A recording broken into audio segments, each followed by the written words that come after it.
नमस्कार मित्रों, चक्षुदर्शी के संग में आपका बहुत बहुत स्वागत है। और मैं हूं राकेश अचल और आपके लिए आज फिर से एक अलग तरह की खबर लेकर आया हूं, जिस पर आमतौर पर ध्यान लोगों का नहीं जाता है, क्योंकि इस समय पूरा देश जो है युद्ध के उन्माद में डूबा हुआ है। पहलगांव की नृशंस हत्याकांड के बाद पूरे देश में युद्ध उन्माद छाया हुआ है, सरकार पर भी, जनता पर भी, राजनीतिक दलों में भी। इसी बीच एक खबर आई है माननीय सुप्रीम कोर्ट से।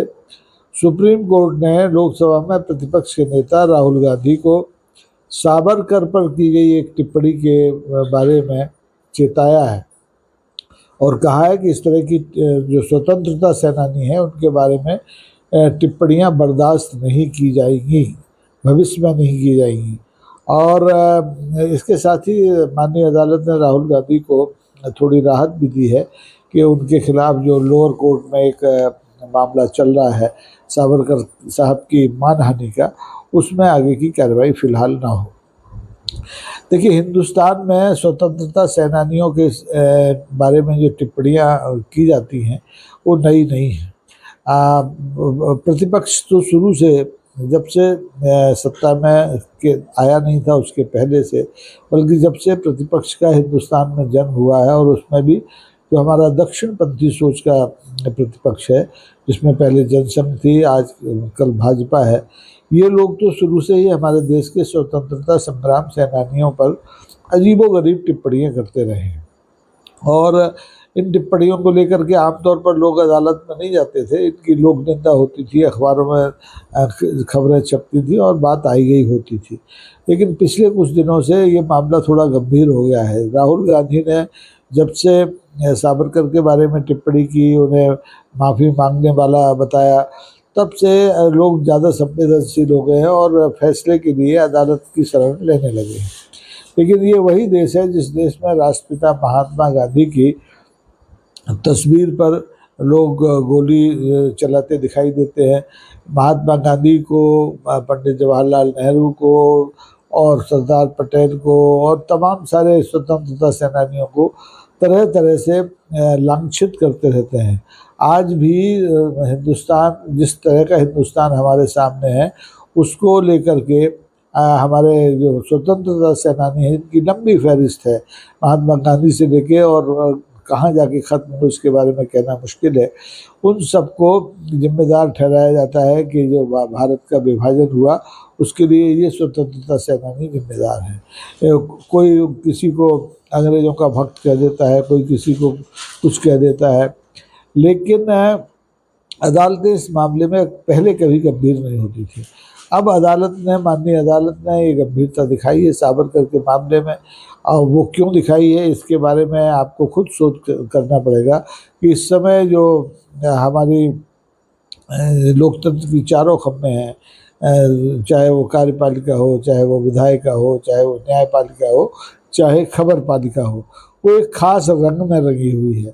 उसे एक खास रंग के स्वतंत्रता संग्राम सेनानियों पर मोह हो रहा है और उनके मान अपमान से वो विचलित होने लगी है।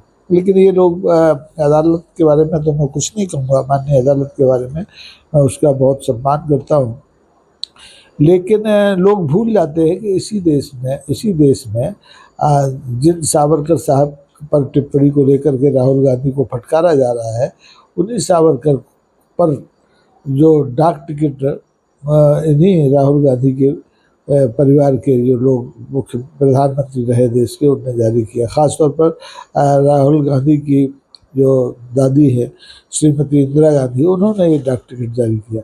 उन्होंने कभी सावरकर के बारे में ऐसी टिप्पणी नहीं की, लेकिन जो हकीकत है वो तो छिपाई से छुपती नहीं है।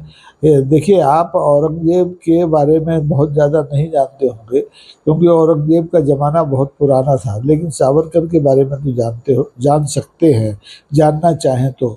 और सावरकर जैसे बहुत से लोगों के बारे में, उन स्वतंत्रता सेनानियों के बारे में जान सकते हैं जिन्हों का स्वतंत्रता संग्राम में कोई योगदान नहीं रहा, लेकिन वे भारत की आज़ादी के लिए प्राण न्यौछावर करने वाले, भारत की आज़ादी के बाद देश की एकता संप्रभुता के लिए प्राण न्यौछावर करने वाले स्वतंत्रता सेनानियों पर आए दिन कुछ न कुछ लांछन लगाते रहते हैं उनका अपमान करते रहते हैं, उनकी मूर्तियों का भंजन करते रहते हैं, कभी उन पर कालिख पोतते रहते हैं। अब आप देखिए बहादुर शाह जफर के तस्वीर पर अभी हाल में ही कालिख पोती गई, और कालिख पोतने वालों को ये पता नहीं था कि ये जो तस्वीर है ये औरंगजेब की है या बहादुर शाह जफर की है। बहादुर शाह जफर भी इस देश के अंतिम मुगल सम्राट होने के बावजूद फ्रीडम फाइटर थे। उन्होंने अंग्रेज़ों के खिलाफ जितना उनसे बन सका लड़ाई लड़ी। वो उन्हें तो अंतिम जो सांस भी हिंदुस्तान में लेने का मौका तब के अंग्रेज़ों ने नहीं दिया, और रंगून में जाकर उनको उनका देहांत हुआ।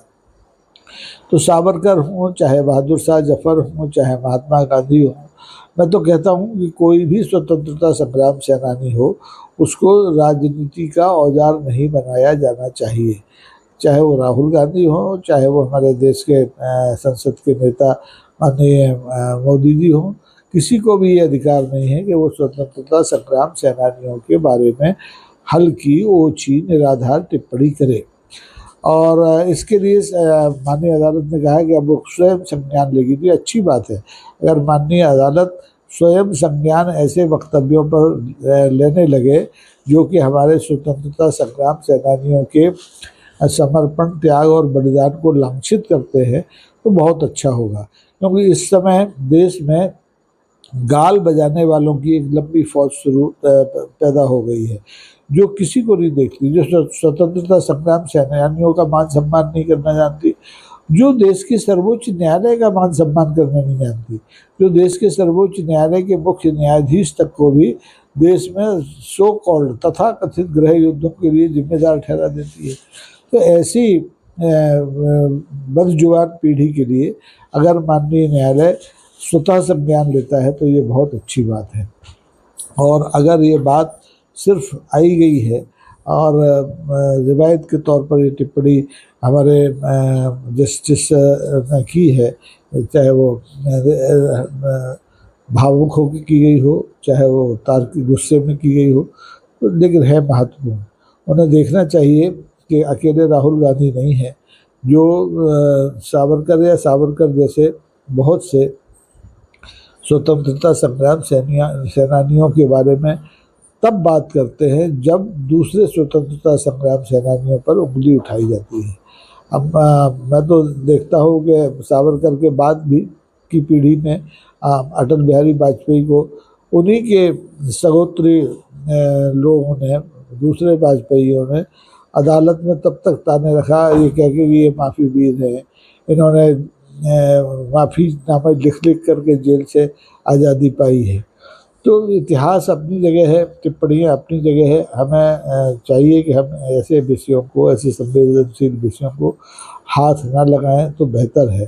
क्योंकि आप देखिए, अगर गड़े मुर्दे उखाड़ेंगे तो उनसे दुर्गंध ही आएगी, सुगंध तो नहीं आने वाली। चाहे वो मुर्दा औरंगजेब का हो, चाहे वो मुर्दा सावरकर का हो, तो गड़े मुर्दों से सावधान रहना चाहिए। माननीय अदालत ने इस दिशा में पहल की है।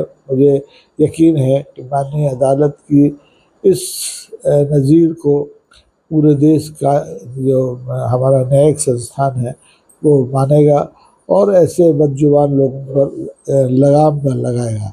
राहुल गांधी के बारे में मैं बहुत ज़्यादा इसलिए नहीं कहना चाहता हूँ कि राहुल गांधी तो तरह तरह की टिप्पणियों पर अदालत का सामना कर चुके हैं। वो सावरकर पर टिप्पणी को लेकर भी अभी अदालत के सामने है।